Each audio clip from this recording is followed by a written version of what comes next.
let me make 4 broad points about where we stand 1 year after the nuclear deal. Perhaps beforehand, I should have just a quick word about how the French approached the aftermath of the deal. I think it's fair to say that the deal was just good enough for the French to agree to it without being, of course they have to support it, they have an ownership in it, and they want it to work. But they were very close to having cold feet about it. And I think that now they're trying to make the best of it, and the implementation of the deal as seen from Paris, I would submit, is to say, well, okay, now that the deal is here, we have to make it work, and the hope is not so much that the Islamic Republic will have disappeared in 10 years from now, not so much the hope that it will have been fundamentally altered in its very nature, but the hope that Iran's dependence vis-a-vis the rest of the world, economically speaking, will be enough to ensure that Tehran will not violate the deal, at least in a brazen way. So I think that's the way to capture the current French position vis-a-vis the implementation of the deal. Of course, if they can themselves benefit economically, so much the better, but it's not going to be easy. The French know that, and I understand that the US Congress is currently discussing the possible, the way Boeing and Airbus, which are competitors, can sell aircraft to Islamic Republic, and it's not going to be either for Boeing or for Airbus, and that is good. So 4 broad points. 1, the deal has not produced a credible long-term solution to the nuclear problem. I will not dwell on this because it has been said over and over, I guess, but just a few quick points. It's important to note that the deal has actually not increased but decreased transparency on Iran's nuclear program. What we know about the so-called possible military dimensions of the Islamic Republic's nuclear program is less than we knew 2 years ago, because Iran was forced, because of some specific UN Security Council resolutions, to be very transparent. Of course, it was never completely transparent, but these security resolutions have been nullified, and the obligations of Iran regarding some aspects of its nuclear program are actually less under the deal than they were, say, 2 years ago. One thing which has not been really noticed, except by really nuclear geeks, is the fact that Iran is not a party to very important civilian nuclear international conventions, such as safety and security. And that's strange, because if you claim that your program is purely civilian, then the least you can do is to prove through your adhesion to major international conventions that you are abiding by the highest possible standards. And Iran has not done so, and by the way, has not been required to do so, which is even more troubling. I don't need to remind you that the deal does not cover missiles, and it's not the time to have second thoughts about that. And I also want to point out something which is not very well known outside the small community of real experts of this deal.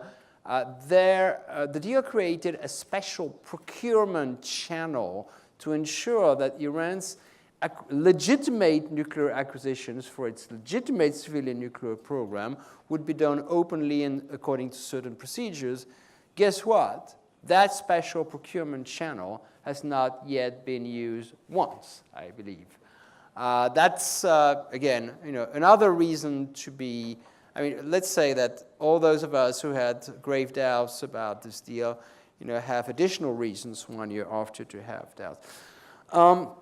I think that more troubling for all of us is the fact that the Obama administration's hope that it would change the dynamics of the Middle East, that it would change Iran's behavior vis-a-vis the West, vis-a-vis the US and Europe, in particular for cooperation on Syria and the Islamic State. The least one can say is that this bet has failed. There are a lot of bets inside the great bet, which is the July 14th bet. That particular bet has been loss. I view the Islamic Republic of Iran in the Middle East as the arson turned fireman. I think that Tehran has a great responsibility in the sectarian violence that has erupted in the Middle East in the 2000s.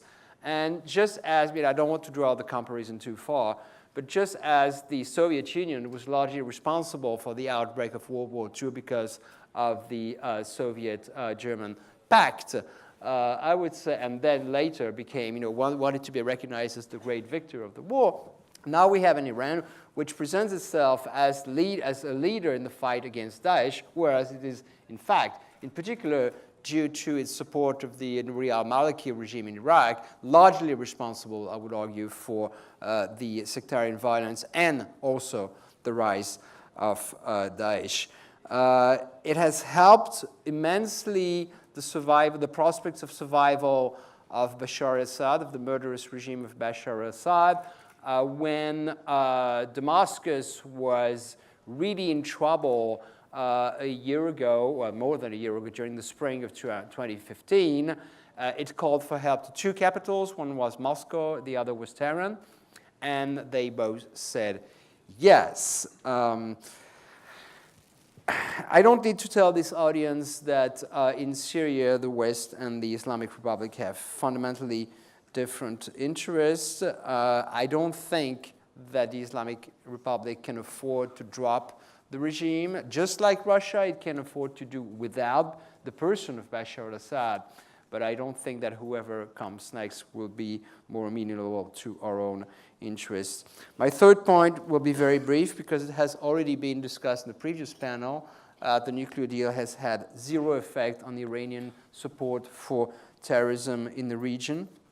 And my fourth point is simply to say, and again, I will not be long on this because we have an additional panel afterwards, that the nuclear deal has not changed for the better the domestic politics of the Islamic Republic. I'm not the one who says that the United Nations Special Rapporteur, well, we know how much the United Nations can be nice to repressive regimes, but this time they say the human rights situation, quote, has not changed, unquote. It has even degraded to some extent if you look at number of executions, including of juvenile offenders. Everybody talks about amputations in Saudi Arabia. I think there have been more than 25 limb amputations in Iran in 2015. Clearly, the Supreme Leader wants to show that he's still in charge. He still does his rabid anti-American speeches, such as one he gave in May. He has studied perestroika. He does not want to go there. Anyone who could have had illusions about what the nuclear deal could achieve in terms of the domestic situation in Iran and prospects for cooperation between the West and the US, but not only the US, but also Europe and the Islamic Republic through the deal, now should have his or her illusions, I believe, completely shattered. Thank you, Mr. Chairman.